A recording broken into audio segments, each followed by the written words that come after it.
everyone, welcome to the latest episode of the Weeb Crew Podcast. I'm your host, Mumi, and joined with me as always, we have Psyotic. Oh god.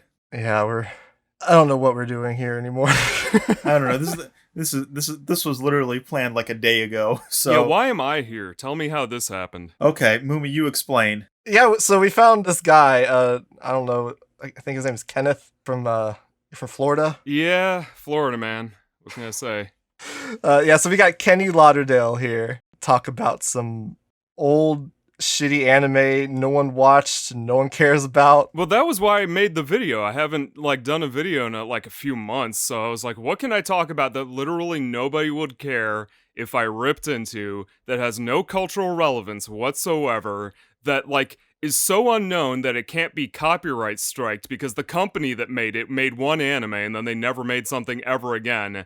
I was just like, you know what I haven't talked about is Majo Demo Steady. That hits every single one of those check marks. So it's just like, okay, fine. Burner video, because it's like, who cares, right? Did you at all get baited by that poster for it, where it's just like this beautiful, colorful artwork? It's the perfect thumbnail, isn't it? It really is, yeah, which is why for my video, I of course put Jeffrey Epstein and Carl Jung with face tats in front of it. Right, but that only... See, you're subverting expectations, and since nobody knows what the anime is in the first place, it's kind of meaningless. Your target market is people who have already seen Majo Demo Steady and know what you're talking about, which, kind of works, I guess, for weirdos like me.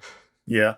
That or people who want to watch Jeffrey Epstein videos, I guess. Yeah. People are a big fan of Carl Jung will watch that video and be like, what? So yeah, before we kind of get started, I guess, Kenny, you want to give us kind of a brief introduction for, that one person that might be listening that doesn't know who you are? To be honest, I kind of fell into YouTube. If you've never watched my YouTube channel, it's divided kind of into 3 types of videos. They're mostly anime. Sometimes it'll be a recommendation, just a regular anime video. Sometimes I'll be making fun of something like Majo Demo Steady, because it's like, what the hell even was that anime that I just saw?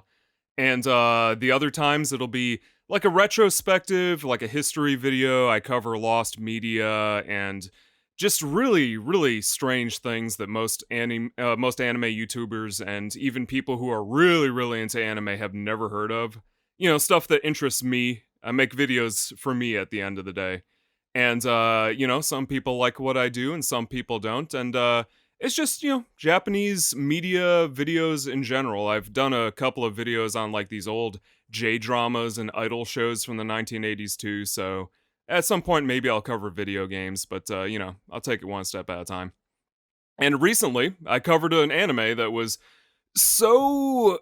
I don't even know how to explain it. So poorly thought out that, I don't even know why it's getting views, to be honest with you. It's getting up there, which is weird. Well, good thumbnail.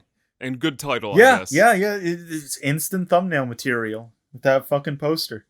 It's like, what is this? What could it possibly be? And you're like, oh, that's what it is. I think you're becoming the Apple of obscure anime. You release a video and the masses will be like, obscure anime man, release the video. We gotta watch. Yeah, that was actually kind of a test for me, because out of nowhere, YouTube started recommending my second video ever, which is just this stupid review for Twinkle Heart.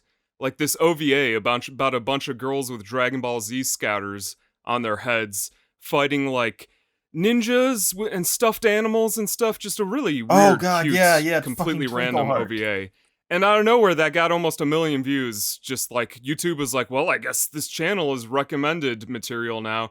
So just is this a joke? Why am I able to literally make a video about any anime as low effort as I want and people will still watch it? And apparently, that is the case, as I just did my laziest review ever, just to kind of get back into the swing of things. I just wanted to put something out, to be honest with you. And it just happened to be the test anime that I put that out there was... It's not it's bad in a literal sense, but you watch it and then it ends and you're like, what the hell was that? You know? It's just huh? Yeah. It's beautiful in a way. It's very bubble era in that sense, in the sense it was just like this was made somehow. A committee approved this. This was they thought this would be profitable. Yeah. I don't think it was. I mean, you look at it, and the company that made it, they have one other credit. It's for something called like 100 Monkey Stories or something like that. Some kids anime that they distributed. They didn't even produce it, and that's it. I think it was like well, there was one other thing, had like Koinouta or something like that. Something like that.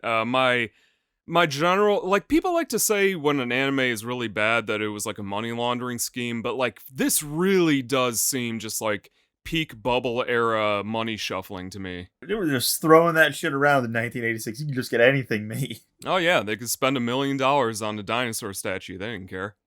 This one just so happened to start the whole money laundering scheme of light novel adaptations. Light novel adaptations, Jesus Christ. Technically, it didn't start. I think. What is the earliest light novel? Is it Crusher Joe? I feel like it's Crusher Joe. Yeah, probably. It might not be Crusher Joe. We'll have someone fact check it. Not any of us. Someone's already commented. So how did you guys find this anime? Because I found it because I like to just pick anime at random from box art, and it looked very pretty. And it's like one of those caterpillars in the Amazon jungle where it's bright, and you're like, why has nobody touched this thing? And then you watch it, and you're like, oh, that's why it was so brightly colored. You just picked up a poison dart frog. You see, we're a step beyond that, where we created a random generator that scrapes Mal. Uh-huh. And we literally just hold on. Was that a random? Okay, so I don't know. So I don't know if that was watches that we do like weekly, sometimes. And either Moomy will pick stuff out, or I have a randomizer that will just give me random stuff to certain specifications on my anime list. And I don't remember if that was either Moomy's idea to watch this, or if it came up on my randomizer and I was like, hey, we're going to watch this. I'm going to subject everyone to it. This one I think I did pick. It's because of the box art? I probably would have just found it through the people who subtitled it. Yeah.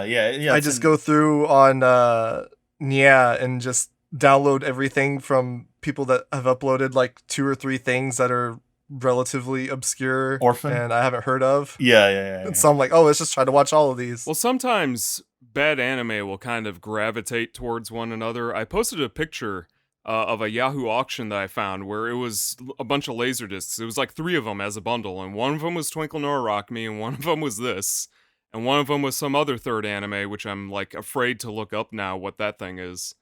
And really, you know, when you see an anime where it's like on Mal, it has a lower than 5 out of 10 score, and like the review is from one guy who reviewed it during the pandemic, and he doesn't know what to say about it, then you're like, really, you should probably be staying away from that. But it's good YouTube video material, at least. I think we had fun with it. I don't know if either of us would necessarily. Oh, I dearly enjoy this. It's okay. It's entertaining in the worst ways possible. You're not gonna, like I said in the video, you're not gonna be bored. Oh no. While you're watching Majo Demo Steady, but at the end of it, you're gonna be like, what am I doing with my life? Can't I do better than this? I think the problem might be did you watch this on your own? I did a watch party in my Discord of it a few months back. Gotcha. And everybody who saw it was like, Kenny, we don't even know how you would make this into a video. You should probably move on to another project. But I've had this on the back burner just as like a backup video for a while. For obvious reasons, YouTube has these rules. They don't tell you what they are, but like, God help you if you break them. And one of the rules that they have is don't show like topless anime girls in your video, which is, I would say, is a big one. I think everybody knows that. It's not even like a particularly like tantalizing, or at least I didn't find it to be. Well, it isn't, because the whole thing is supposed to be like a light erotic comedy. Yeah. However, YouTube's like, it's bots that scan every single frame of your video. They can't tell context, right? Yeah. So just based off of that, your video might be perfectly fine to put up, but it just won't be sent out to as many people. It'll be sent out to like 30% as many people as your previous video. Yeah. And like, YouTube doesn't tell you that, but like, that you're not supposed to be putting too many skin tones and stuff into certain videos. It's all kind of superstitious in a way, but like, what's going on in the back end. Yeah. Yeah, you can't show cartoon tasteful nudity, but it's fine if you body paint and God, let it all hang out. Right, that fucking Pikachu. Dude. You probably don't know what I'm talking about, but yeah. Nobody searched that on YouTube. No one needs to see that. Christ. We just found straight porn on YouTube, to be fair, with millions of views. True. Yeah, I wouldn't be surprised. Yeah. I mean, if you just type the word anime into YouTube, you'll see some very suspect thumbnails for things. God, yeah, like TikTok, like compilations and stuff. That's actually a pastime we do, where we'll type in anime analysis and just go to or like anime review or something, and just go to the most recent videos. No, see, what you need to do is you need to order. You type anime into YouTube, and then you sort by views, but then you filter by today. And then you find the videos with 0 views. And if you find a single video that isn't some sort of TikTok re-upload, and it's just a guy talking into the screen, that's generally some pretty good stuff. It's probably William Chow. Oh, yeah. God bless William Chow. Yeah, William Chow. God, yeah, he owned like a comic book store that sold anime, and he was like an old school fan subber. He is just a wealth of information, and nobody is even paying attention to him. Yeah. I actually emailed him to see if he wanted to come on this podcast. Not this one specifically, but like another episode. And I have not heard back from him.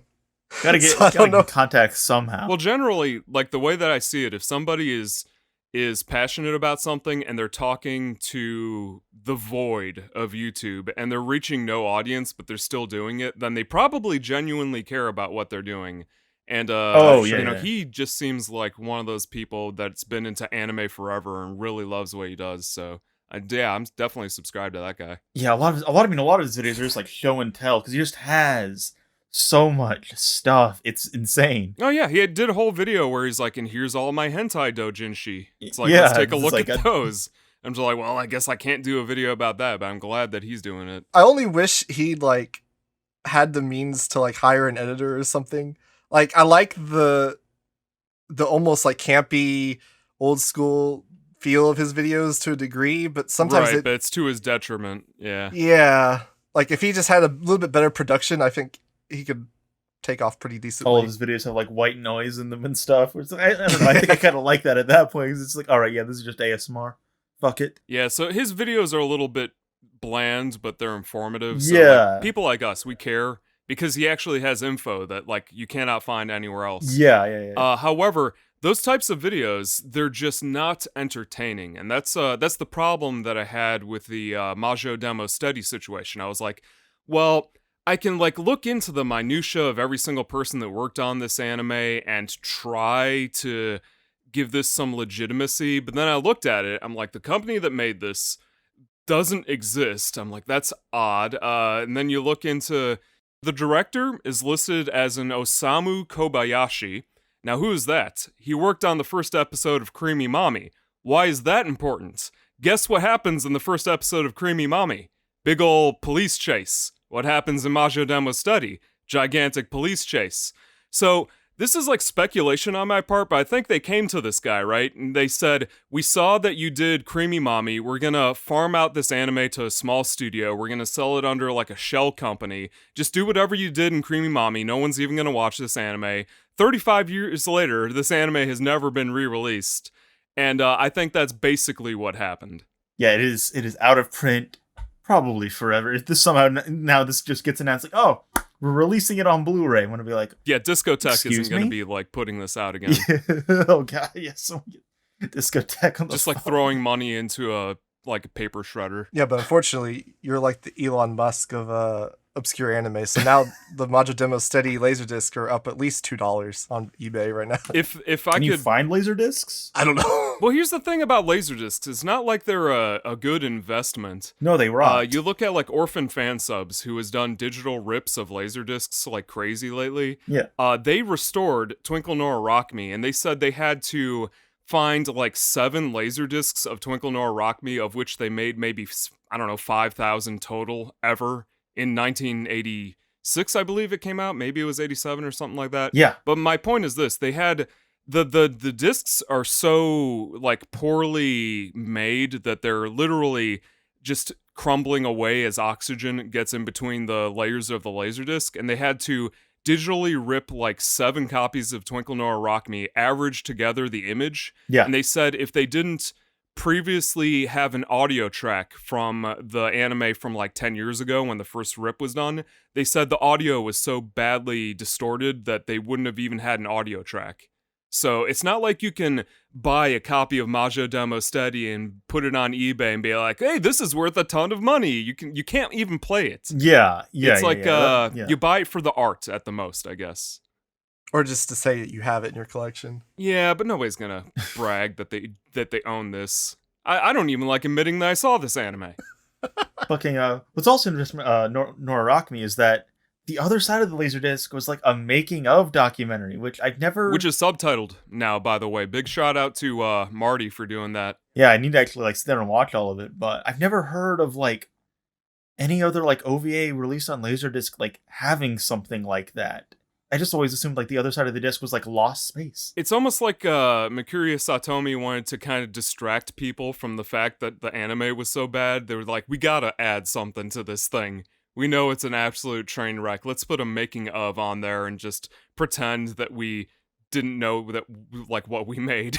That's like a decoy documentary is what that is. We've only got 5 frames per second in this. We have at least like 70% of the space left on this disc. Yeah. That's like one of those things where it's like, I am so confused about how... Because, okay, we've seen like anime with bad animation, but that's usually like somewhere in the middle. It's not front-loaded. Right, that's what I said in the video. You start the anime, and it's like, it's the first scene. They were proud of what they made. It's like, I don't... Yeah, it's like, how does this happen? It's like a production failure of like unthinkable proportions. Well, the anime must have just not been finished. Yeah. That's the only explanation I can come up with. They probably went just off of the storyboards, and they're like, we don't have time or money to pay somebody to do in-betweening, and this is out. Here's your anime. Enjoy it. So it's like, there we go, paint the cells. They probably just thought they were doing one of those motion comics. Yeah, Oh, God. God, those like image albums where it is just like, it's like a full album, and then just like panning images. Yeah. I mean, they've done that in anime a few times. It tends to not be something that's done because it's like you expect there to be animation in an anime. It is right there in the name. It's one of the 3 things that you need for something to be an anime is for things to be moving.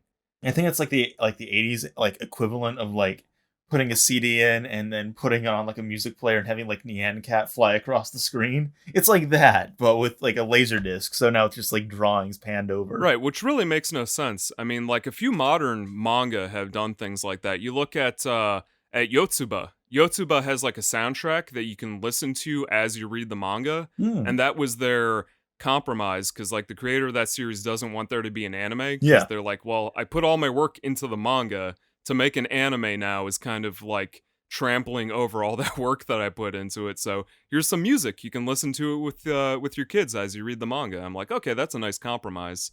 But like if you were to put, like if it were the 80s and Yotsuba had come out in the 80s and you were just to put a bunch of manga panels onto a Laserdisc, that just seems like supremely lazy. Well, I think the point is like you buy the album because you like to listen to the music, and then it's just like on your TV, I guess. Yeah, that's been done a couple of times.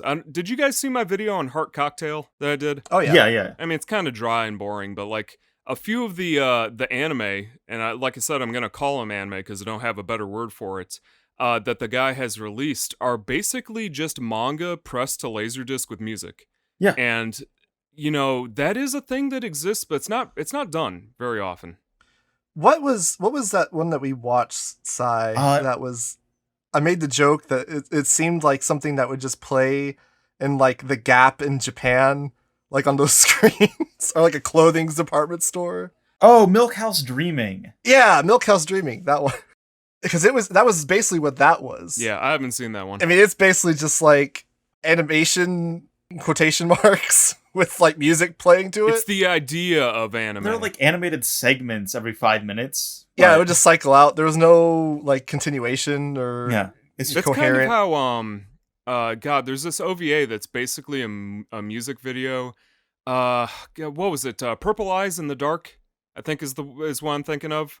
Where it's just basically a bunch of manga panels. It's like an MTV music video. It's very artsy, but it's not really anime in the strictest definition. Oh yeah, and that's the kind of stuff that you would think would be playing on a TV in the Gap. Well, I guess you got like Tori no Uda or Belladonna, Sadness. I mean, they're pretty. Yeah, but that's an art house film. That's a little bit it's different. not quite like what's that one where it is just like it's like there's no dialogue, it's just music. Oh, A-Girl? Yeah, A-Girl. Yeah. I just saw A-Girl. Again, it's a fantastic anime if you have not seen that. Oh yeah, it's so Yeah, that might be a video at some point because you gotta kind of balance out the YouTube videos. You can't just like do a bunch of videos like Majo Demo Steady one on top of another. Not only do I not have the nerves to be doing that sort of thing, but people expect like actual recommendations from a variety channel. So that would be a good video to do, just to be like, hey, this is really nice. Maybe you should go ahead and watch it. Or you could just recommend they watch Majo Demo Steady to watch a dude literally fucking kill himself to get laid. Yeah, is that like literally twice? Because he stabbed his doppelganger to death. They freeze frame on that for so long. It's uncomfortable. It's like 10 seconds of him bleeding out. It's like just that image of like him in like the fetal position. I when editing my video, I deliberately left out any of that just because I was like, okay. Right, because I can't put that in the video. Like, you're wondering why that video is just like using the first 50% of the anime as reference and being very vague about what happens in it. I cannot even talk about or visually reference half of that anime. Hey, I put all those scenes in my video. Y'all are just my cowards. rationale was being like, okay, if someone sees this and then they haven't seen Majo Demo Steady before, I want them to go watch it and then just see that and be freaked out and be like, what the fuck? It's like, because he's like in the fetal position and he's like got this blank stare on his face. It's unnerving. It really is. And like, I don't know, for modern sensibilities, I guess it just doesn't play right. It's got all these stereotypes in it. Oh, God. Halfway through the anime, you might get a seizure because it blinks black and white over and over again. I'm assuming they were trying to save on animation cells.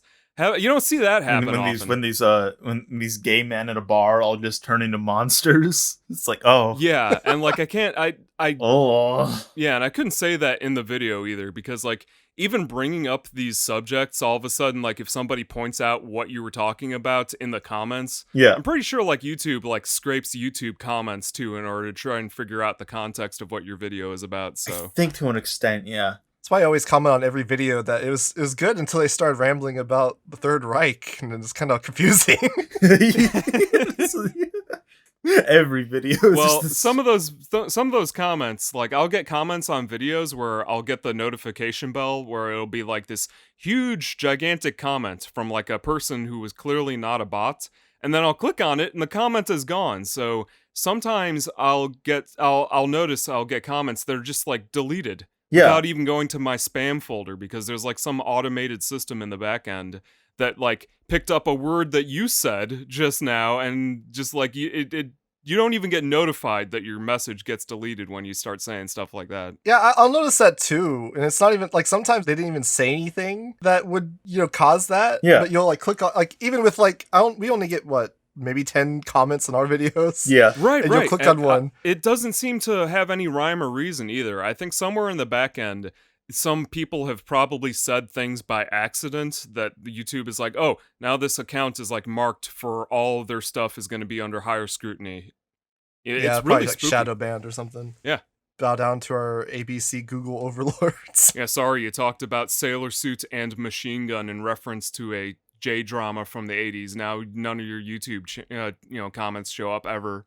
We're never going to tell you about this, by the way. Can't believe you didn't get into like the anima and animus. Anima and animus.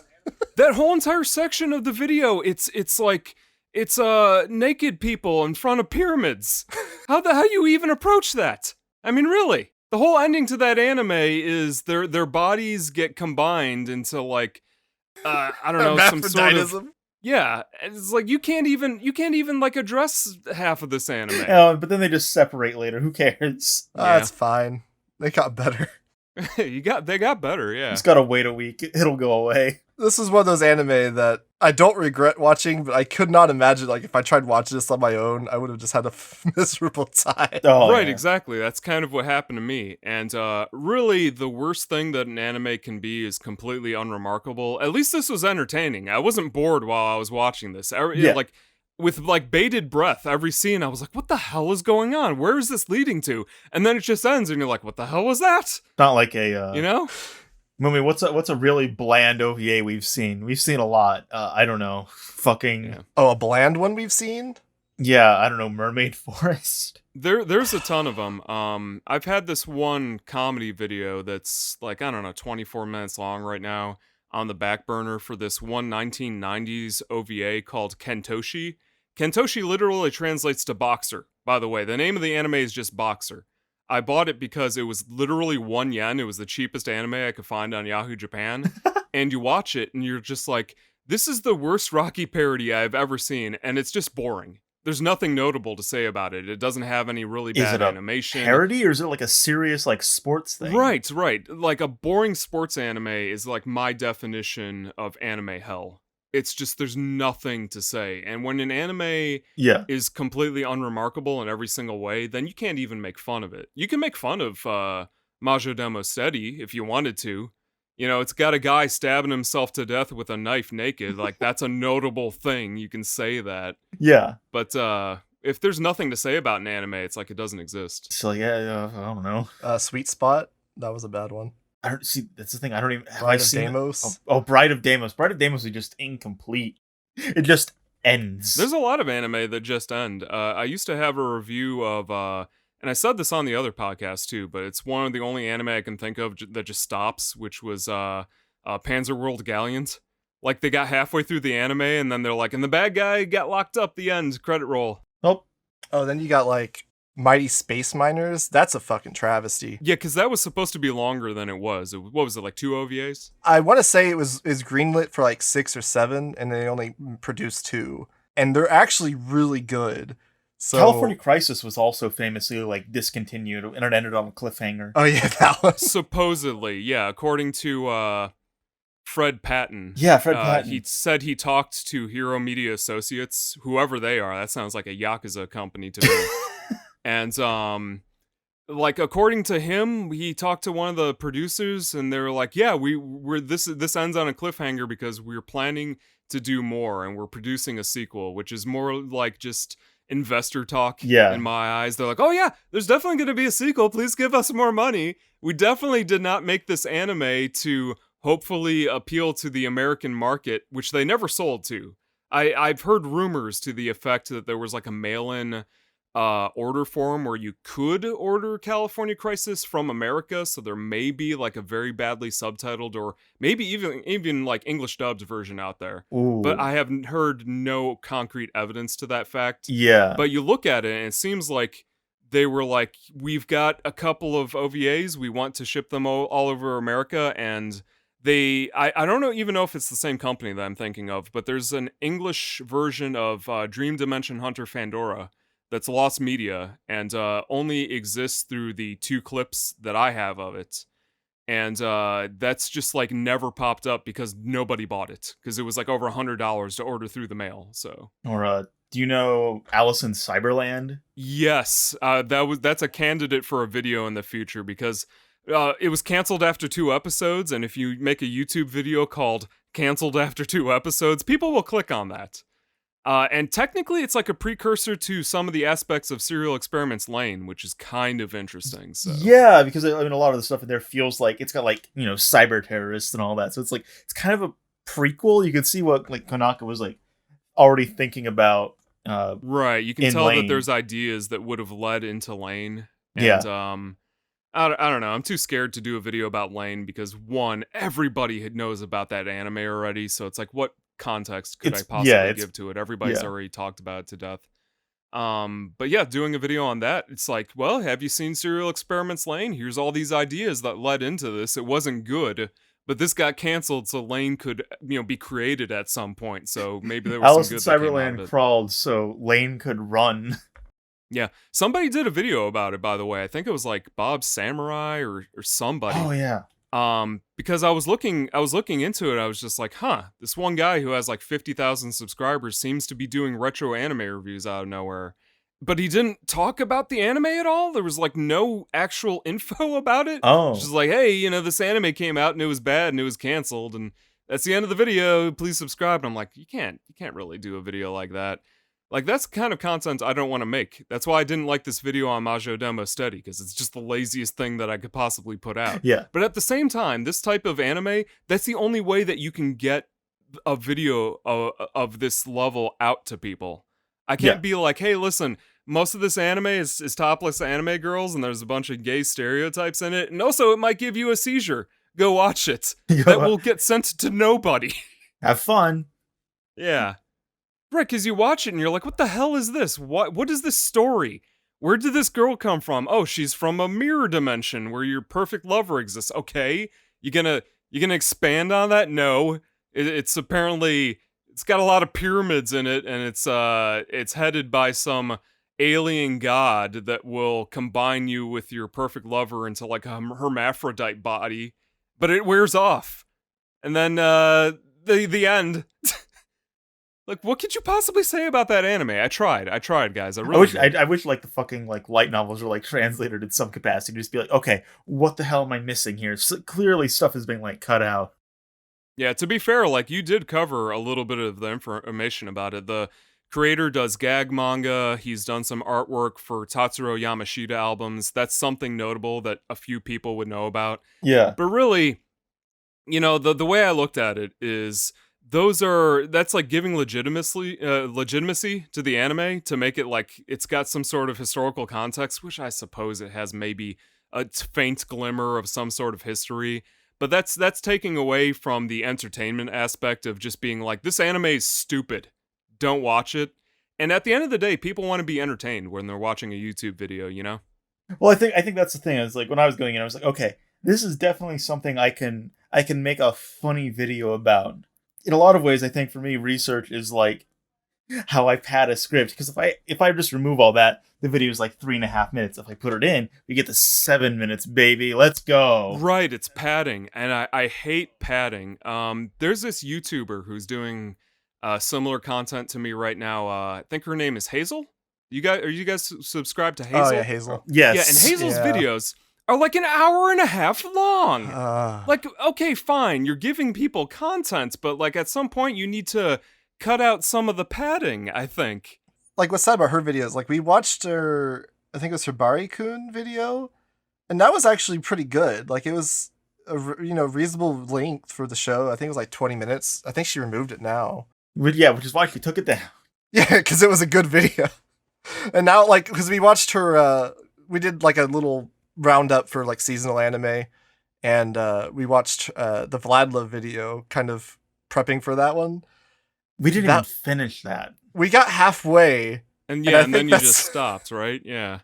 In my opinion, my approach has always been to try very hard not to pad videos. If it's going to be a video that's funny, it better be funny all the way through. If it's going to be educational, it better be educational all the way through. And there's certain anime where you're like, you can't even begin to try and like look up history on them, because it's like, I could have looked into every little person that worked on this anime, but nobody cares. Even I don't care. And when somebody is making a YouTube video and they're like feigning interest, you can really tell that they're padding stuff. Oh yeah, yeah. I kind of feel like that takes away a little bit of the consistency of the video, and I just don't like to do it. I could have made that video like completely different approach. I could have been like, hey, this is this anime, this is what it's about, and then like people would stop immediately when I start talking about like the history of the people that made it. They'll be like, why is he talking about the history of the person who wrote this manga when all of his references are to stuff that we've also never heard of? You know what I mean? You have to be able to draw people into things that they know about, and if all of your points of reference are completely unknown, it's like you're speaking an alien language at that point. That's the quandary of making videos on obscure anime. Right, they have to be approachable. It's like, how do I reach these kids? Yeah, because I can't start a video and be like, hey, here's an anime you've never heard of. It was by the creators of Shonan Bakusozoku. Shonan Bakusozoku is a parody name, because Shobaku is like Bakudan, like his bomb, as we all know. It's like, and this is about the Bosozoku bikers. It's like, if you start name dropping a bunch of Japanese terms and series that people aren't familiar with, they won't know what the hell you're talking about, and they'll just close the video. You know what I mean? Hey, gotta keep up. Get on my level. Yeah, so like if you approach a video being like, hey, this anime is very weird. This is the name of it. Here's what happens.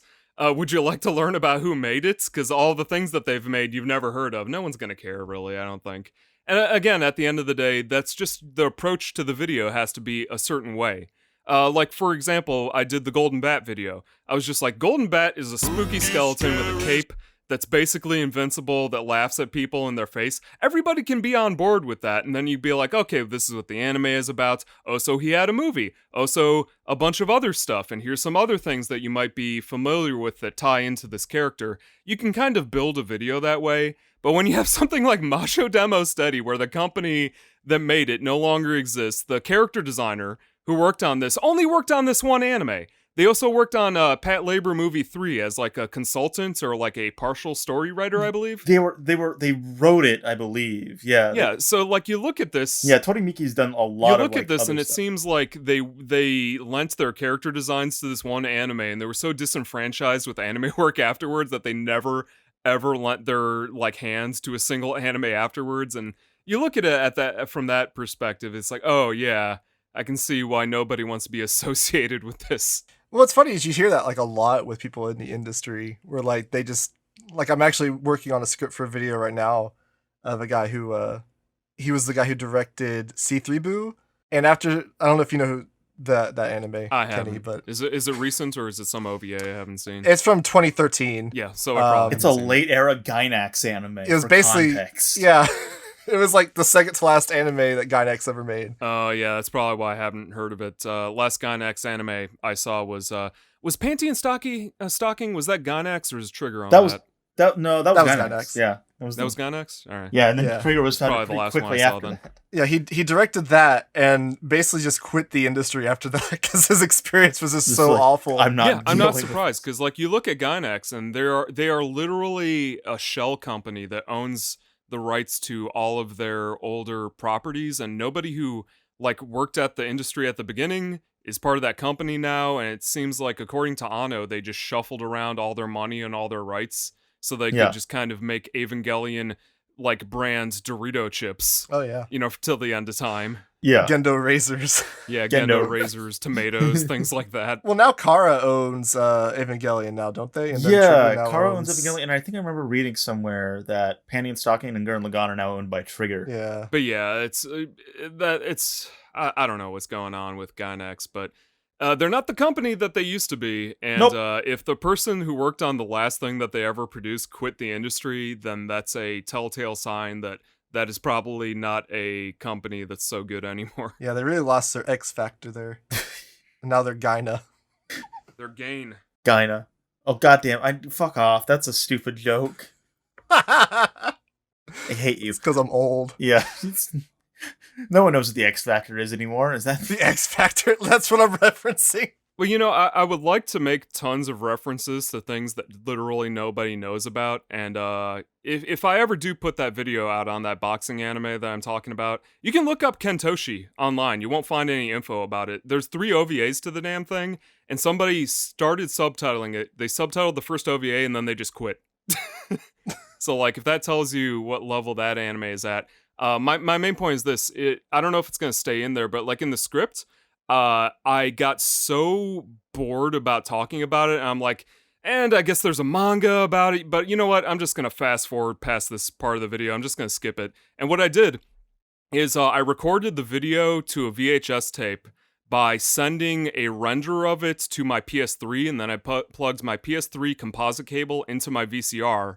What I did is I fast forwarded the tape in real time, and then I put like some fishing show. I think it was either Orlando Wilson or something like that I watched back in the 90s, and I was like, oh, too far. And like making a reference to like an old fishing public access TV show is like something I want to do more about in the future. But I don't know. I've looked at my analytics, and it's like a lot of 20-year-olds, not a lot of 30-year-olds watching me, which is weird. Don't worry. The 90s are hip again. Just be more self-indulgent. Yeah. If you become self-indulgent enough, you just become based, I think is how that works. Honestly, yeah. The less you care about the videos you make, the more soulful they are, I believe. Clearly. Because you look at the Heart Cocktail video, that was very calculated because I wanted to make that like a history video. And on a technical level, all the elements are there, but it's just not perfectly entertaining, you know? It's like you watch it and you're like, I guess that was a nice little romance anime that existed. I don't know if you needed to talk about it for like 20 minutes, but that's the sort of thing where somebody will watch it once and they won't watch it again. But if you make a bunch of, I don't know, fishing references in a video about like something like Majo Demo Steady, all of a sudden that holds up on its own as like a comedy video or something that's entertaining, you know? Yeah. It's quirky. And really, that's what people want to watch on YouTube, in my opinion. They either want something that's so off the wall, like The Curse of Minky Momo, or they want something that's completely just making fun of an anime. Or they want a recommendation, and anything that doesn't fit one of those categories is just kind of throwaway. Yeah. I'm well aware of the, I'm going to say drought for, like, informative content on YouTube a lot of the time, where it's just like... Well, just anime content in general is just drowning in, Doraemon videos. You type anime into YouTube, it's like every other video that's recommended to you, or at least to me, is like episodes of Doraemon in Hindi. Am I wrong? Isn't that like the majority of anime videos on YouTube? There are a lot of Hindi reviews. Yeah, because like you'll type anime review into YouTube, and that like you can't find something that is actually like informative. It's all, here's one review of an episode of like I don't know, what's a Fujiko anime that I haven't talked about? Pro Golfer Saru? Is anybody reviewing that? Maybe I should be doing a video on that anime. You've never seen Pro Golfer Saru, right? No, I have not. It's okay, so the creator of Doraemon, it was like a team effort. There's Fujio F, and there's the other guy. And one of the parts of that team made a golfing anime about this main character called Saru. He's a monkey-looking dude who wears like a Freddy Krueger shirt that golfs. And the whole entire premise of that anime is him just golfing in increasingly more ridiculous locations. And that's an anime that I guarantee you, if I did a retrospective on that, it would get like 1 million views just because of all the Doraemon fans. But it's just like, that's not a video that I want to make. I know what will get views, and I choose not to do it because, I got a little bit of, gotta have a little bit of credibility, You gotta have some dignity. Yeah. I'll do a video called Strangest Anime Yet and just shit on something just because it's funny, and I want to kind of just get a video out just to have people laugh at it. But, I'm not gonna do, like, a retrospective on Doraemon specifically just because I know it'll do well. Yeah, I think my best performing video is just a movie review that didn't even, like, it's not, like, obscure. It's got a Western release now, but I didn't even put the video name in the title. Yeah. Unfortunately, that's how you gotta fucking play the system. Well, that's how it works, because you think of it this way, right? Let's say I want to do a review on an anime. I know 100% that 99.9% of the people on YouTube have never heard of this anime, right? If I have the word anime in the title, now all of a sudden that'll only be recommended to people who are into anime, right? But if I have the title of the video as They Drew Every Grain of Sand, people, who are not even into anime, all of a sudden now they might watch it. And people that don't even watch cartoons will look at the title of that video and be like, what the hell is this video about? And they might click it out of curiosity. But if you make the title of your video, Dragons Have an Anime Review, and dash like KLR, like Kenny Lauderdale Reviews, nobody will click on that except the people who are already subscribed to you. So if you make your title just vague enough, you get more reach, which is weird. I hate that it's like that, but that's how the site works. That's the platform. It's funny you say that because I had a friend who he's not into anime at all, and he's actually seen your laughing salesman video. Of course he has, because you see the title of the video and it says the anime nobody bought, and it's just a guy smiling at the screen. You're like, what the hell is this? All of a sudden you're interested. I think you call it the vampire anime or something. Yeah, because that video started where it was I think it was like Laughing Salesman Retrospective, then I changed the name to the worst selling anime ever, which it was like that for like 2 years, and then I was like, I think it was like the worst selling anime. I dropped the word ever, and then I was like, nope, that's still not clickbaity enough. The anime nobody bought. Like, the less words that you have, the more powerful your title is, in my opinion. Yeah? Yeah, that's why we have one-word titles. Yeah, because, like, I didn't notice for the longest time, most people watch YouTube videos on their phones now, in, like, portrait mode. Did you know this? Yeah, unfortunately. Portrait mode. Yeah, so... Like, if you look at the analytics. So, like, my first videos, I gave them this, like, blurry border to make them 16:9, because when I was doing them, I'm like...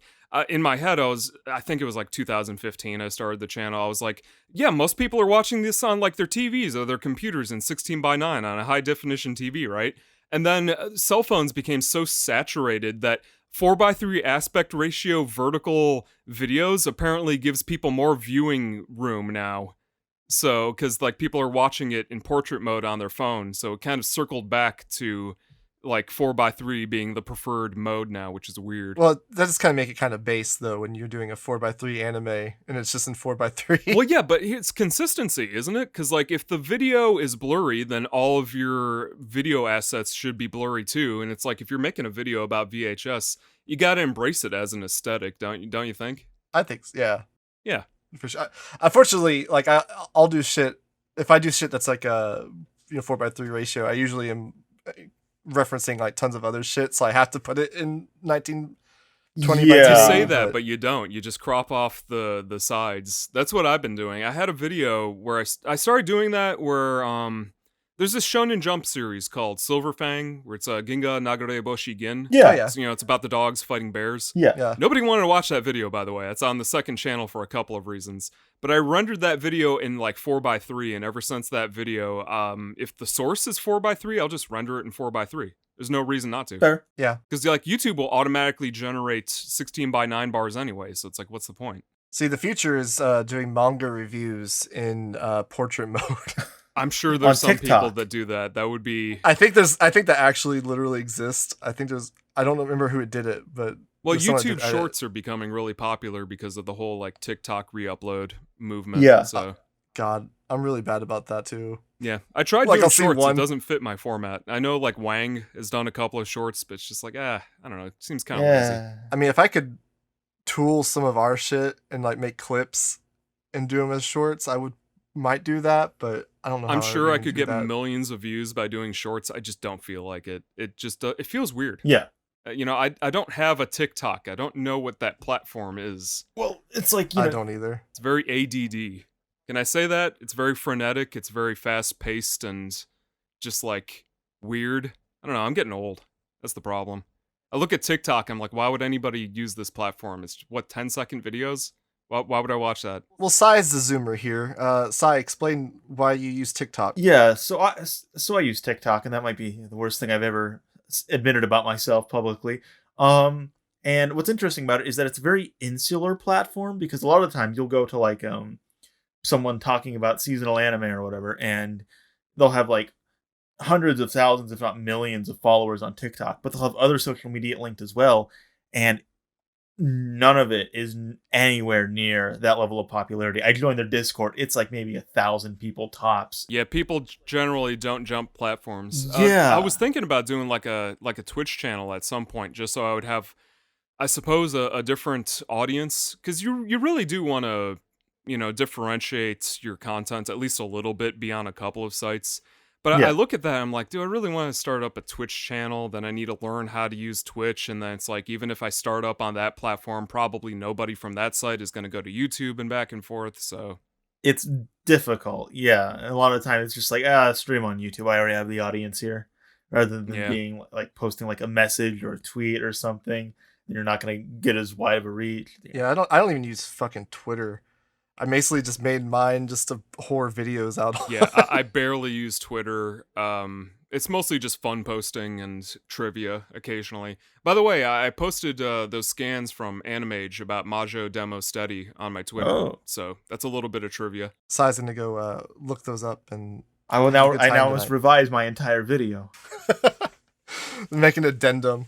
I like how YouTube lets you edit your videos, like to take stuff out, but you can't actually like edit to add. That would be kind of cool if you could do that. Oh yeah, that would have been great. Like make your videos twice as long, or just replace the whole video. Yeah, add in like a 10-minute Patreon scroll at the end. It's just very slow. In one of my comedy videos, I was thinking about like straight up putting intermission in the middle of the video because it was getting to be like an hour long. And I was just like, oh, that would have been hilarious to put like elevator music in the middle of the video with a bunch of just text, like Adult Swim style, just black background and white text. Video just like stops. And I saw somebody else had the same idea, and I was just like, damn it. It's not funny if somebody else has done it. And also, like, I don't like hour-long videos, by the way. Anything more than like half an hour, I would say, is a little excessive, unless it's maybe a stream or something. And once you start getting past an hour, it's like you start becoming like a Joseph Anderson review. It's like, no. Well, it's diminishing gains, isn't it? I mean, like, even with Chargeman Ken, that video, it's 100% just me making fun of it. But at some point, like, if it had kept going longer, it would have just been... It would have been too much, you know what I mean? Yeah. And I could have made that video longer. There's scenes in that anime where people have, like, 2 left hands, or 2 right hands, or the voices of one character will come out of another. Like, I could have kept on going. That's how wrong that anime is, but enough is enough at some point, you know? At some point, people get the point. Like, okay, this anime is bad. Yeah, this anime is bad. They didn't color it. That was a good talking point. Anime have colors in them, generally. I will say, Chargeman Ken is one of the most entertaining anime I've seen. It's entertaining for all the wrong ways. It loops back to being one of the best anime of all time, which I've never seen that happen. It's like the high score on a pinball But machine. At the same time, it's like made for kids, and I would not want a small impressionable child watching that show, lest they grew up to be like a very like hateful person. Yeah, I said that in the video. I said there's parts of this anime that I can't even show you. That's how messed up this anime is. And what I was referencing is there's that episode where that dog gets beaten to death. Why is that an episode? The episode where like a dad like almost hangs himself. It's like, why? Yeah, I had to use euphemisms when I was even making that video, because like he lived a 1970s lifestyle, and he's like, you know what? The future kind of blows. I'm just gonna end it, you guys. This is... I had enough of being in the Chargeman Ken universe. I think I'm done with this whole, like, existence. I'm checking out. I'm re-rolling. Yeah. That was that's why I was like, he's the only sane person in the entire anime. He's like, you know what? I don't need this. Some of that is just, like, in a TV show, though. Like, it's baffling. It's baffling, and then you look into it, and you look at the Japanese Wikipedia article where... It's quoted, like, officially that the people working on it would often go to the beach to just not work on the anime. Fair enough. And you're like, oh yeah, nobody working on this cared at all. They were probably paid almost nothing, and then it was just so lazy, and, you know, it exudes this kind of cursed energy to it that you can't really quantify into a video. So it's basically like Lucky Star, where they all went to the beach and sang karaoke and shit and recorded themselves, but instead of recording themselves and producing Lucky Star, they didn't record anything and didn't produce anything. Yeah. I mean, there are anime out that like that out there. Like you said, Alice in Cyberland, that lasted 2 episodes, and the second episode it's like drawn on a paper napkin. It's like barely an anime. Is the second episode out? I've not been able to find it anywhere. It exists. Somebody subtitled and put it out there. It was lost media for quite some time.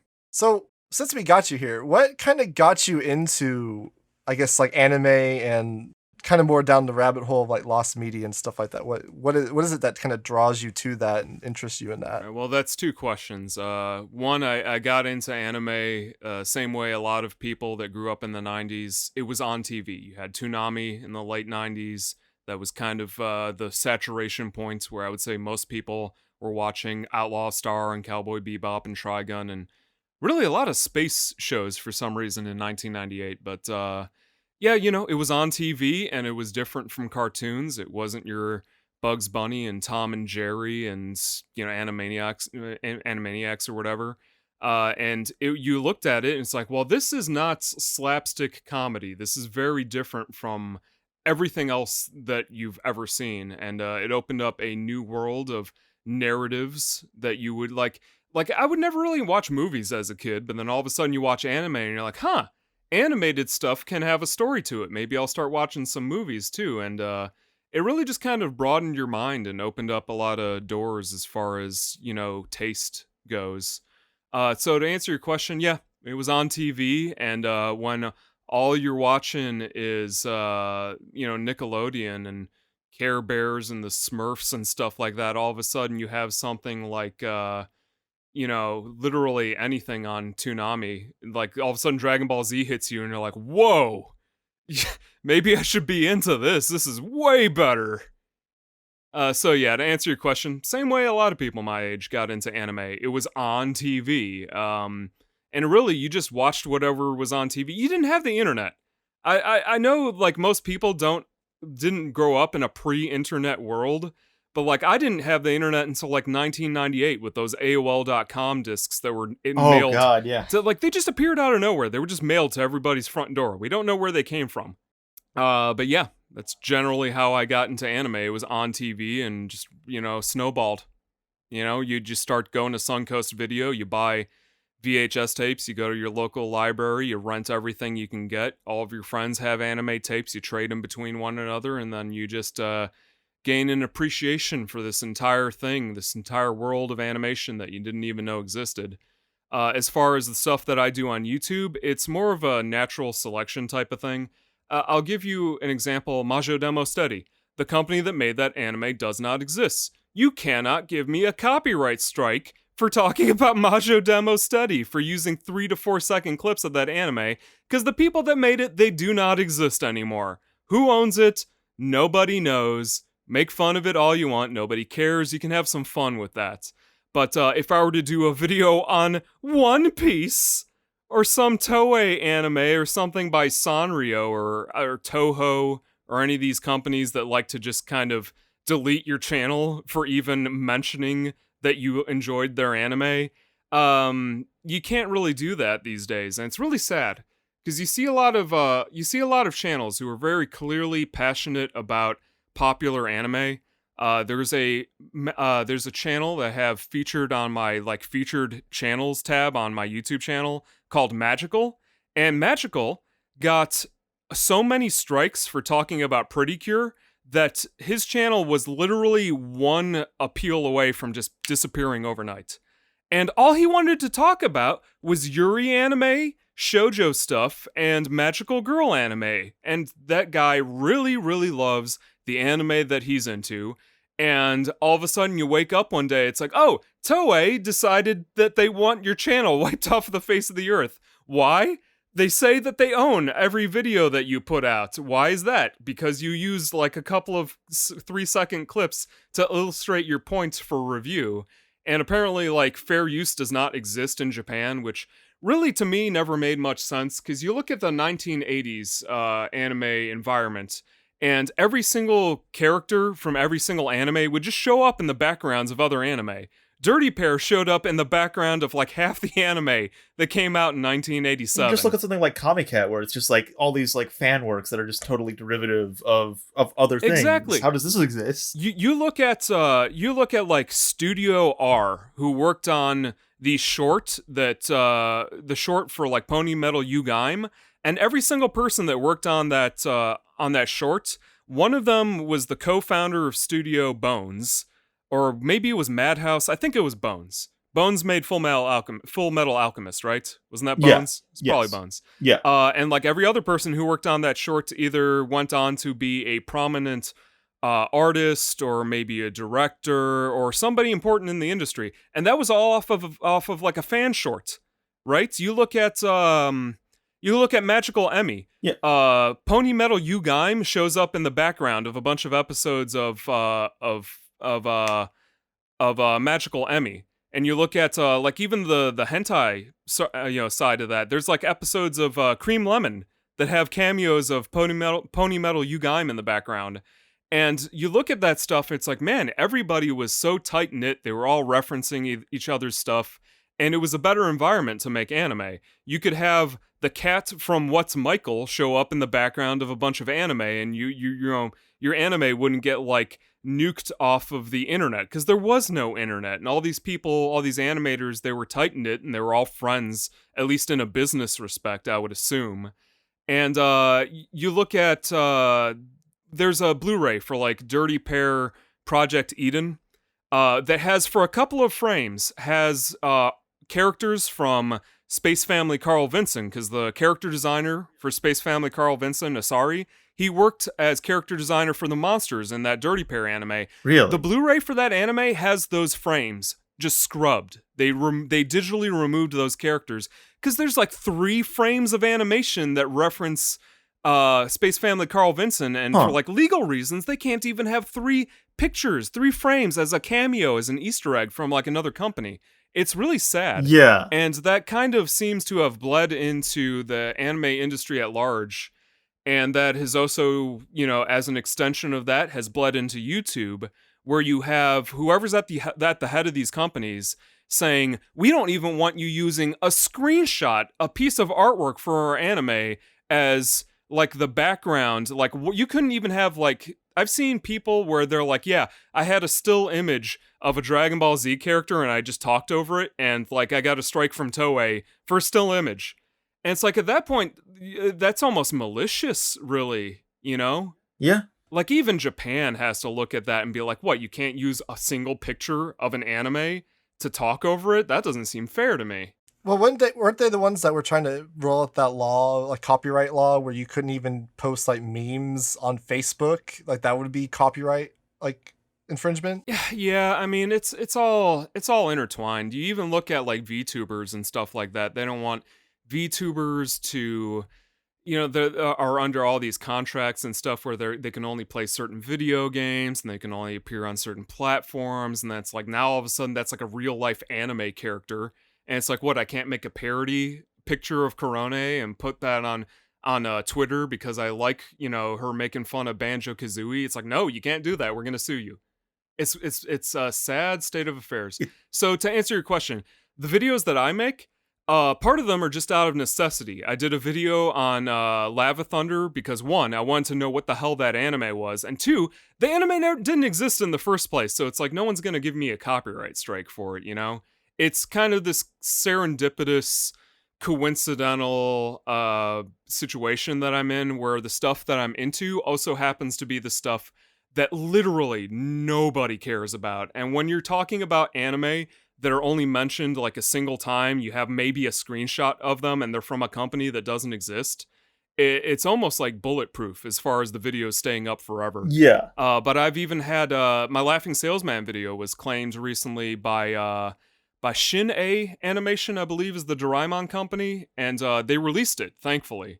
But yeah, there's companies that'll manually claim your whole video just because you're talking about the anime. Yeah. And if it's not something that was only released on VHS a single time, or Laserdisc in this case, like Majo Demo Steady, it just becomes risky to even talk about it. And it's sad. You don't want to make a video and put a bunch of work into it, and then you wake up one day and it's like, hey, you got a strike and it was deleted. We didn't even give you a warning. Some company from Italy claims they own the anime. It's just like, geez. Yeah, my Haruhi video that I did got claimed and taken down for a couple weeks. Yeah, so there you go. Don't talk about Haruhi. Don't talk about anything anyone has ever heard of. Otherwise, your video will get Thanos snapped off of the platform. And it's not that I don't want to talk about, like, I wanted to do a whole entire video just talking about the background, like shots of Dirty Pair showing up in a bunch of different anime. And I feel like I can't even do that because, like, I guess Sunrise doesn't exist anymore, which is another thing that's weird. Did you guys hear that? Like, Sunrise changed their name? Different. Yeah, it's like Bandai Namco Animation or something right, or other. Which seems really corporate and soulless to me. So I'm like, can I even talk about Sunrise stuff anymore? Yeah, where it's just like, no one like that. It's like, well, Ikuhara doesn't even exist anymore. Like he changed his name too. Yeah. So why do I do the videos that I do? Well, because they're interesting, because nobody else has done them, and they're videos that I personally would want to watch. I wanted to, like, when I did the video on The Laughing Salesman, I did that video because I'm watching it and I wanted to look up a review on The Laughing Salesman, and it was all these people, all these teenagers and people in their early 20s who were watching the brand new anime. And they were like, hey, episode 1 review of The Laughing Salesman. And then they watch the show. They don't get it. They're like, this is mean-spirited. This is horrible show. why is this a show about a guy who screws over people's lives? And this doesn't look like modern anime. This is garbage. I'm like, how do you guys not get that this was done by the guy who made Doraemon, and it was made in the bubble era of Japan, and it's a show about not living beyond your means, and like, be careful for what you wish for, and it's kind of like this Twilight Zone sort of cautionary tale that's this black comedy, or dark comedy, I guess you could call, about like, being a businessman in Japan, and it's about this invincible character that just screws people over like Bugs Bunny sometimes. Or I guess really Daffy Duck is the one that screws people over. Bugs Bunny tended to be the character where he was just minding his own business, and he would never like do something unless somebody bumped into him with like a shotgun. Yeah, some asshole. That was how I always viewed Bugs Bunny. Daffy Duck was more of the character that was like that. But yeah, that's just how it is. I mean, I totally get that, because like the impetus for what actually pushed me to start making videos on YouTube was I was rewatching Haruhi, and there's always been like this theory that's kind of floated around that's like, oh, Kyon is the god in Haruhi, not Haruhi. And so I when I was rewatching it, I was kind of keeping that in mind, and I was like, wow, there's actually like a lot of like multifaceted like layers to it that kind of support this, but no one's really talking about it. So like I'd go on YouTube and I'd look up people talking about Haruhi, and it's all just just standard reviews. There was one video that was talking about that subject specifically, and it's like a game theory spin-off parody thing. Oh. And it doesn't even like represent the arguments very well, or like even like the elements in the show that you could talk about. And so it was like, man, there's this whole element of the show that people just aren't appreciating. Like, whether you believe in it or not, like, it still has, like, it still supports that reading of it. Well, yeah, I agree with you on that. Basically, the way that I see it, you want to make a video that you would personally want to watch, and what you put out is what you attract. So, if you're making videos that you would want to watch, then you're going to also attract people that like the things that you like. I mean, that makes sense, doesn't it? Oh, yeah. Yeah. That's why I make videos on obscure shit no one watches. Like Haruhi. Yeah, exactly, right? Because that's the stuff that I want to learn about. I want to learn about Golden Bat. That video could have been longer, by the way. Like arguably Kamen Rider does not exist without Golden Bat, which is probably something that I should have mentioned. Because you look at Ishinomori, his original design for Kamen Rider was like Skull Rider. It was like a skeleton. I could see that, yeah. I don't know. Seems pretty Golden Bat-ish. So yeah, literally just Golden Bat. Yeah, I think that's like the cool thing about talking about less talked about shows is you can kind of siphon through and try to find the diamonds in the rough, and like kind of be at the forefront of like bringing that into the conversation, and just finding things, because like when you watch enough anime, you kind of start getting to the point where you're like, well, there's not a whole lot left out there that's gonna really like floor me or wow me anymore. And so siphoning through and finding like that one that people don't really talk about, that you haven't been recommended 100 times over, that actually really resonates with you, is like a special feeling in itself. Yeah. So you get to like share in that with everybody when you're talking about those kind of OVAs and shorts and stuff like that, as well as skirt around copyright. That's a plus too. Well, like I said, it's a serendipitous sort of thing. It just happens that works that way. Like, if I were to do a video on A Girl, I don't think anyone would complain, but it is a possibility. I mean, like, the company that made it is still around. Maybe. You just gotta throw in that hard cut of the girl getting slapped to the ground. Oh, shit! Yeah, God, that was so alarming. You're watching that, and you're like, what the hell is this? She made a bunch of cookies, or whatever that confectionery was, and all of a sudden she's on the ground. But I did want to ask, like, do you actually watch, like, Creamy Mommy, for example? Did you actually watch all of Creamy Mommy? Most of it. I think I might not have seen, like, a couple of the OVAs, like Long Goodbye, but I saw the whole entire TV series. I mean, I like the Pierrot Magical Girl stuff. Oh, yeah. Pastel Yumi, Creamy Mommy, Persia, Minky Momo, I think, is a different company, as, like, Asahi or something like that. I haven't been able to watch Minky Momo yet. Just because Minky Momo is fantastic. Somebody's subtitling it, by the way. Yeah, they're on 12. That only took 30 plus years. Hooray! I want the '90s series to get subtitled too. I've heard good things about that one. Yeah, it's the same writer. It's Takeshi Shudo. Have you watched Marvelous Melmo? Oh God. Yeah, I've seen episodes of it. I haven't seen the whole thing. It's yeah, that's an anime that would be difficult to talk about on YouTube. I would totally talk about that on YouTube. Well, even when it was airing on TV, like there was all these parents that were like, "Take this off of television. I don't want my kids asking me about like how babies are made." Oh, that's the issue they had. That's part of it. The like all of a sudden kids were asking all these questions, and they're like, why are you asking this? Like, well, we watched this on TV, mommy. Want to know about what was that about? This fucking anime making me talk to my kids. Can't believe it. Like she takes some pills and turns herself into a rat by reverting to a fetus and changing her DNA.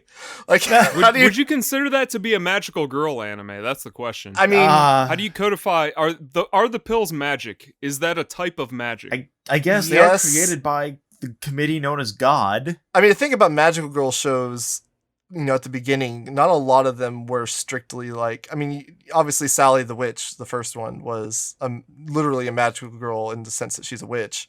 But a lot of them after that... By the way, the main character of Majo Demo Steady is not a witch.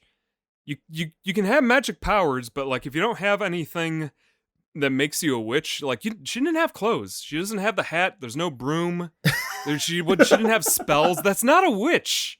They're hallmarks of being a certain character archetype. You have to have one of them. I don't know. There are a lot of naked witches. maybe that's more in the light novels. I mean, I've seen enough like medieval witches. Are you seriously that old? Often do shit and then are naked. I mean, that's close enough, right? Does she use any spells? No. No. She just twirls her finger and things fly around. Like that's yeah. She has magic. Yes. Is she a girl? Yes. Does that make her a magical girl? I don't think so. You have to have more than just the two things. You got Bewitched, where she just twinkles her nose, and she does magic that way. Yeah, I suppose, technically. I mean, but she is a witch, though. Yeah, she more so than Asami, or whatever her name is in Majo Demo Steady. Yeah, somebody mentioned to me that they said, like, the first magical girl anime was Princess Knight. I'm like, everything in Princess Knight points to magical girl, but you need to be magic to be a magical girl. Like, that's one of the things that you need. Well... So, like, that has everything else you need. Majo Demo Steady has all the other stuff that you need. You know, it's just two halves. Start getting into, like, themes and aesthetics and stuff like that. Get Kai in here. Yeah, we have a friend who, Clear and Sweet, we'll plug him here. He's very into magical girls, and he will argue with you that Devilman Crybaby is a magical girl show, so... I suppose by the literal definition, you might be able to say that. Evangelion is my favorite. People are gonna look at you funny if you say that, though. It's like saying, is Paul Bunyan a kaiju? It's like, I don't know, maybe. Technically, I suppose. Is Clifford the Big Red Dog a kaiju? It's like, I don't know. I mean, he's a big animal, but... You know, there's nothing malicious about him. He saves children, and then he'd be like, well, Gamera saves children, and he's a kaiju. It's like, yeah. My favorite kaiju movie, Jurassic Park. Yeah. I had a senile moment, and when you said I thought you said Ted Bundy. No. Paul Bunyan, the gigantic guy with an axe and a giant blue ox. This is like American folklore at this point. Yeah. I remember that. Do people know who Paul Bunyan is? Jeez. I don't. Did they teach you about Paul Bunyan in school? They did in the 90s. I mean, you would have like children's books that would have all these like American folk heroes like John Henry and stuff like that in them. And obviously there were cartoons about them occasionally, but I feel like that's probably fallen out of the public consciousness, which is strange to me. But I remember coming up like very briefly in like elementary school, I guess, but other than that, no. You mean in between the brainwashing sessions? Yeah. In between the liberal indoctrination. Well, the 90s were weird in that respect, because like you would turn on TV and you would have a cartoon from like the 1940s, be like, you know, some Looney Tunes cartoon, and then like the next thing would be something that was made like a week ago, like a new episode of I don't know, Freakazoid would be on or something, and then like afterwards, the next episode, all of a sudden it's Pokemon. So you had all these different decades of animation just lined up, you know, one after another, and I feel like there's a lot less variety now. Yeah, now they just like syndicate shows long enough that they just keep pumping them out. So like, I mean, The Simpsons and Family Guy still just pumping out new shit. They don't really play the reruns all that much. Yeah, well, not even that. I mean, play... you ask probably people who are like teenagers, like, what cartoons do you watch? And they'll be like, I don't know, I liked Has Been Hotel. And you're like, oh, geez, is that what you're into? It's like, I guess YouTube is the new TV, really. Yeah, I guess, yeah. It's kids are just nothing wrong with Has Been Hotel, by the way. That was a well-animated pilot that they had going.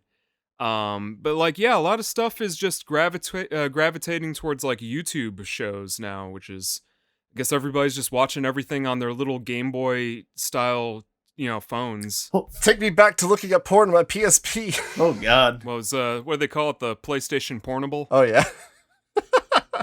So I know you've mentioned in some of your videos that you've bought like the vinyl record for that one, the anime on the vinyl record. Right, because I wanted the box art to it. There wasn't a good scan of it anywhere. Do you buy a lot of your stuff for your videos, or do you have like a collection of just merchandise in general? It's about half and half. Like I had Twinkle Nora Rock Me because it was worth nothing. It was literally like 1 yen plus shipping, and then I get it, and I'm like, is my Laserdisc system broken? Like, why does it look like this? And, had to do a video on that. The other half of the time, it ends up being really prohibitively expensive to do that sort of thing.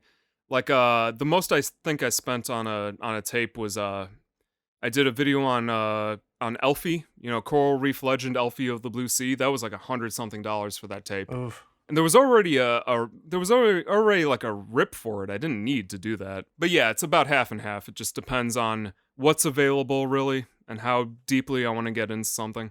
Yeah, I've always been kind of curious about that, because you mentioned buying some stuff. It's a case-by-case basis, really. I mean, like, if something is ripped digitally in the best quality possible online on YouTube, it's like, really, what's the point of getting a physical copy of it? I don't buy much of anything, really, because you just download everything for free.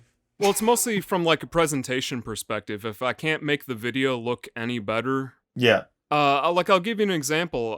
There was this one video I was going to do about... it was an OVA called, like, Japanese Businessman Yamazaki, where it's, like, about a Terminator robot businessman. We are big fans of that.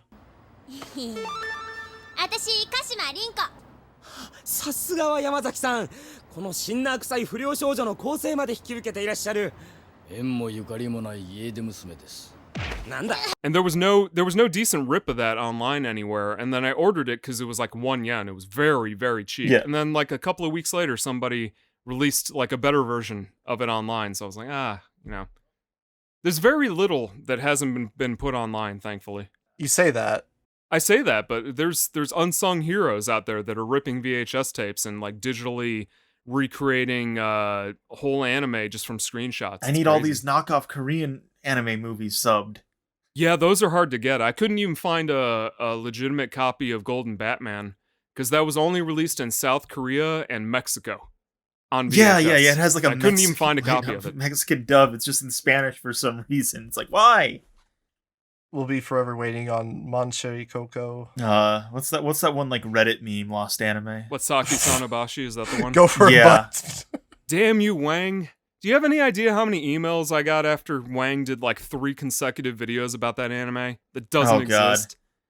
It's very clear. Like, okay, people like us can clearly tell. Like, okay, there's no way that this was online on a deep web video streaming site or whatever. People don't even know what deep web means. All deep web is sites that aren't indexed by Google. Yeah. That's all that is. You would have to have a direct link to something. That's all that is. Wait, are you saying deep web is not just a Deus Ex Machina for anything? It's like an unlisted YouTube video would technically count, I suppose. But yeah, it's like, okay, it's online on a streaming website with subtitles, but we know nothing about it. Yeah, that doesn't make, yeah. Here's the thing, like when you look into it, you can trace it all back to like some anonymous posts on like the paranormal board on 4chan, and like the first reply to the topic is some guy saying that this is fake, and that this is giant joke topic, and that like when you look at that it from that perspective, it's like, yeah, obviously it's not real. Yeah, it's a fucking like X post. What were you expecting? Yeah, the first guy was based. I don't know. Maybe most people are naive, but I think it's just most people, they want things to exist. They want something to be real, you know? Yeah. I think you get just like a lot of kids that are just into that kind of shit anymore. Well, they don't know any better. Like, Yeah. when I was getting on the internet, like in the AOL days in 1998, my parents were like, yeah, don't tell anybody what your name is on any chat rooms. Don't give out any personal info. And I feel like that barrier of entry to get onto the internet and that sort of easing of like learning that like, yeah, pop-ups are all scams. Like you don't slowly learn how the internet works these days. You're just thrown onto it with a cell phone and you're like, oh, cool. You want my credit card info? Sure, awesome. Sink or swim. They just don't know any better. Yeah. They don't know that there's people that mess with people online just because it's funny. Like, that sort of thing doesn't even pop into somebody's mind. They're like, well, why would they make a story about a fake anime?